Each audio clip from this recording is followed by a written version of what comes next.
অতএব নিজে আল্লাহর সাথে সম্পর্ক করেন। আর আপনি নিজেকে এত ছোট কেন মনে করছেন? আপনিও আল্লাহর সেই বান্দা, যে বান্দা আমি, যে বান্দা আর 10 জন মানুষ। আল্লাহ পাক আপনাকেও ভালোবাসেন, আল্লাহ পাক অবশ্যই আপনাকে ভালোবাসেন। জীবনের দীর্ঘ সময় পর্যন্ত আপনি আল্লাহকে ডাকেন নাই, আল্লাহ আপনাকে ফেলে দেয় নাই। আল্লাহ আপনাকে খাওয়ান, এখনো পড়ান, বাঁচিয়ে রেখেছেন, আল্লাহ নিয়ামত দিয়েছেন। আল্লাহ আপনাকে ভালো না বাসলে এমনি করেন? আল্লাহ পাক অপেক্ষা করছেন কবে খালি আপনি আসবেন আল্লাহর কাছে, এসে বলবেন আস্তাগফিরুল্লাহ। আল্লাহ পাক অপেক্ষা করে বসে আছেন আপনার জন্য। আপনি কোথায় যাচ্ছেন? ফাআইনা তাযহাবুন। আল্লাহ পাক বলছেন ফাআইনা তাযহাবুন, কোথায় যাচ্ছ তোমরা? কোথায় যাচ্ছেন? টাকার পিছনে, বাড়ি গাড়ি, স্ট্যাটাস, সন্তান, ভোগবিলাসের পিছনে? আল্লাহ অপেক্ষা করছেন আপনার। আসেন, সিজদা করেন, ওয়াসজুদ ওয়াক্তারিব, সিজদা করেন, নিকটবর্তী হন। আল্লাহ আপনার জন্য অপেক্ষা করছেন। যাবেন না আল্লাহর কাছে? আল্লাহ পাক সবাইকে আল্লাহর কাছে ফিরে আসার তৌফিক দান। এটাই হোক আমাদের কাছে আসার গল্প, এটাই হোক আমাদের কিসের গল্প? কাছে আসার গল্প। আমাদের জেনার গল্প দরকার নাই। ওদের কাছে জেনা হচ্ছে কাছে আসার গল্প, যার ব্যাপারে আল্লাহ বলেছেন লা তাকরাবু জিনা, ওর ধারের কাছেও যেও না, আর তারা ওইটাকে বলবে কাছে আসার গল্প। ইন্না লিল্লাহি ওয়া ইন্না ইলাইহি রাজিউন। আল্লাহ পাক আমাদের যুবক যুবতীদেরকে হেদায়েত দান করুন, পিতা মাতাদেরকে পরিবারে অনুশাসন বজায় রাখার তৌফিক দান করুন। আমাদের এই কাজগুলোর প্রতিফল কিন্তু আমাদেরকে ভোগ করতে হবে। আমাদের মেয়েদের, আমাদের ছেলেদের, তাদেরকে আমরা কিভাবে বড় করছি এটার হিসেব কিন্তু আমাদেরকে চুকিয়ে দিতেই হবে। পিতা মাতাদেরকে বলবো সচেতন হয়ে যান। আল্লাহ পাক তৌফিক এনায়েত করুন, আমিন। আর যারা ওই পথে চলে গেছেন তাদের উদ্দেশ্যে একটা কথা বলবো, সেটা হচ্ছে যে এটা একটা মোহ, একটা ভ্রম। বাস্তবতা হচ্ছে যে আপনাকে প্রতিশ্রুতি দিচ্ছে সে আপনাকে অনেক ভালোবাসে, আদতে সে আপনাকে ভালোবাসে না। আদতে সে আপনার অবস্থানকে ভালোবাসে। আপনি আজ হোক আর কাল হোক এটা বুঝতে পারবেন যে সে আপনাকে ভালোবাসে না, আপনার অবস্থানকে ভালোবাসে। আপনার অবস্থান যদি ভালো থাকে সে আপনাকে ভালোবাসবে, অবস্থান ভালো না থাকলে ভালোবাসবে না। একইভাবে আপনি একটা মেয়ের কাছে যে ভোগবিলাস চাচ্ছেন, একটা ছেলে একটা গায়রে মাহরাম মেয়ের সাথে ফ্রি মিক্সিং করলে তার একটাই উদ্দেশ্য থাকে, সেই মেয়েটাকে ভোগ করা। সুযোগ পেলেই সে মেয়েটাকে ভোগ করে ফেলবে। আর একইভাবে এই মেয়েও দেখবেন আপনার যতটুকু সামর্থ্য আছে, অর্থবিত্ত যা যা আছে, এটাকে সে ইউজ করার চেষ্টা করছে তার স্বার্থে। বাস্তবিক অর্থে দুজন দুজনকে ভালোবাসে না মোটেই, দুজন দুজনের স্বার্থকে ভালোবাসে। ভালোবাসা আল্লাহর পক্ষ থেকে আসে। কখন আসবে? যখন আপনি হালালের উপর থাকবেন, যখন আপনি বিয়ে করবেন হালাল ভাবে। অচেনা একটা মেয়ের প্রতি দেখবেন আল্লাহ পাক এমন ডিভাইন একটা লাভ দিয়ে দিবেন, ওয়াজআলা বাইনাকুম মাওয়াজ্জাতা ওয়া রাহমা। আল্লাহ পাক তার পক্ষ থেকে উভয়ের মাঝখানে হৃদ্যতা, ভালোবাসা, মহব্বত দান করবেন। এটা ডিভাইন, আল্লাহর পক্ষ থেকে আসবে, ঐশ্বরিক। আর বাকিটা হচ্ছে ঐশাতিক, শয়তানি, প্রবৃত্তির দাসত্ব, ভোগবাদী।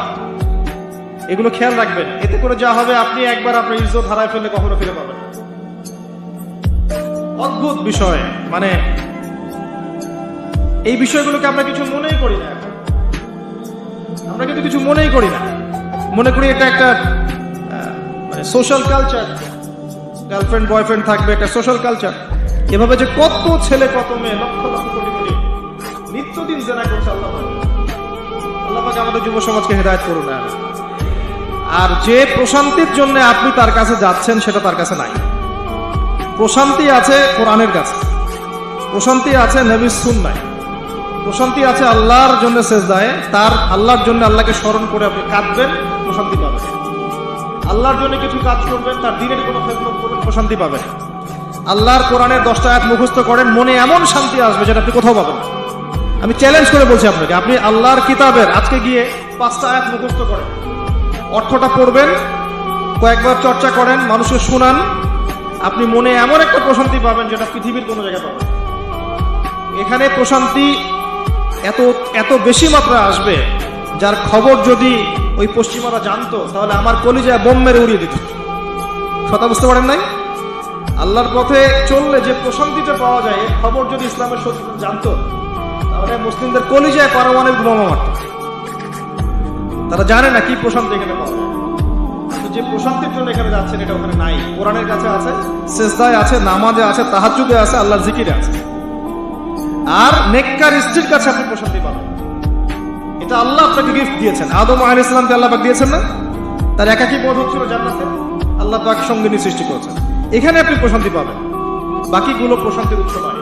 পরে দেখা যাবে ওখানে ছাকা খেয়েছে, খেয়ে তারপরে মাদক সেবন করবে, তারপরে মিউজিকের কাছে যাবে, তারপরে দেখবেন যে পতিতালয় যাচ্ছে, তারপরে হয়তো গুন্ডামি করবে, জীবনটা উচ্ছৃঙ্খল হয়ে গেল। কেউ কেউ আত্মহত্যাও করবে, কারণ হচ্ছে ওই যে শুরুতে একটা মেয়ের সাথে প্রেম করে ছাকা খেয়েছে, ওখানে প্রশান্তি খুঁজেছে, শয়তান এদেরকে নিয়ে খেলেছে, একবারে দুজনের জীবন নষ্ট করে ফেলেছে। আদতে কি হলো, মুসলিম উম্মাহ থেকে দুইটা নক্ষত্র ঝরে গেল। হয়তো ওই যুবককে দিয়ে দিনের কোনো খেদমত করানো হলো, হয়তো ওই যুবক তার যৌবন কালটা ইবাদত করে কাটাতে পারতো, আরো সে ছায়া ছায়া পেত, আর পেল না। শয়তান সাকসিড, শয়তান জিতে গেল।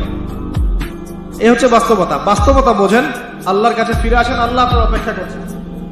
আসবেন না আল্লাহর কাছে?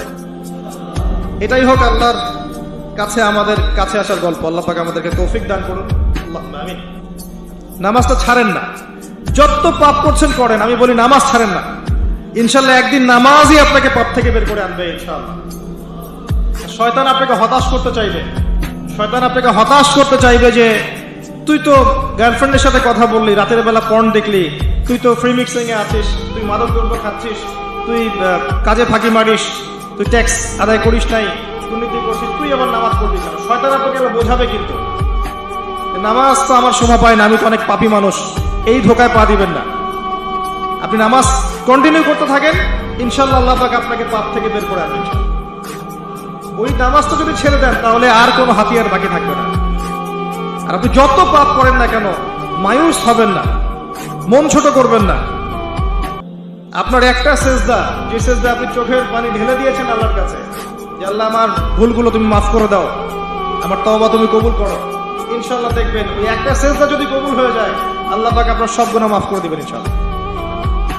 হতাশ হবেন না। শয়তান হতাশ করতে চাইবে, শয়তান মানুষকে হতাশ করতে চাইবে। এমনকি আপনার যদি পাহাড়ের পরিমাণ ঋণ থাকে, ওই ঋণ শোধ করার ব্যবস্থা আল্লাহ পাক করে দিবেন ইনশাআল্লাহ। হতাশ হবেন না, নামাজ ছাড়েন না। আর আমি একটা কথা বারবার বলেছি, আবারও বলছি যে চলমান যে 3G 4G নামাজগুলো চলছে, এগুলো থেকে নিজেকে দূরে রাখুন। সব এখন ডিজিটাল, নামাজও ডিজিটাল। দেখা যায় যে 5 মিনিটের মধ্যে 4 রাকাত নামাজ শেষ। ইমাম সাহেব যদি 10 মিনিট পড়ায় দেয় তাহলে তো তার চাকরি নট। বোঝেন না, এত তারা সময় নাই, আমরা ব্যস্ত মানুষ, এত সময় লাগে নামাজ পড়তে? ইমাম সাহেবকে বলছে, কমিটি ইমাম সাহেবকে চার্জ করছে, অথচ ইমামের উচিত তাদেরকে চার্জ করা। উল্টে গেছে এখন আর কি। ওদিকে আসবো আমি, দাসী তার মনিবকে জন্ম দিবে, মানে সমাজের ন্যায় অন্যায়, ভালো মন্দ, হক বাতিলের মানদণ্ড উল্টে যাবে। দাসী কখনো মনিবকে জন্ম দেয়? মানদণ্ড উল্টে যাবে। আসেন রিল্যাক্সে নামাজ পড়বেন, আল্লাহ তৌফিক দান করুন। নামাজের মধ্যে যা পড়ছেন এটাকে বোঝার চেষ্টা করতে হবে অর্থটা, তখন দেখবেন নামাজে মনোযোগ বাড়বে।